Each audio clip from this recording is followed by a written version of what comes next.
তুলসী গাছ বাড়িতে রাখার বিভিন্ন নিয়ম জেনে নাও। তুলসী গাছের নিচে কখনো শিবলিঙ্গ গণেশজিকে রাখবে না।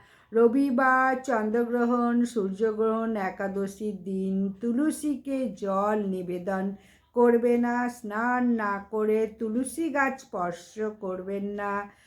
তুলসী পাতা চিবিয়ে কখনো খাবেন না। আর রবিবার, অমাবস্যা, দ্বাদশী, চতুর্দশীতে তুলসী পাতা ভুলেও তুলতে নেই। কার্তিক মাসে তুলসী গাছ লাগানো অত্যন্ত শুভ।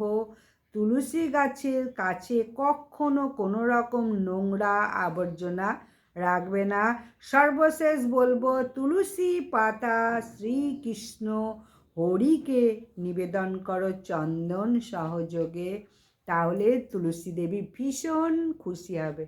বিদায়।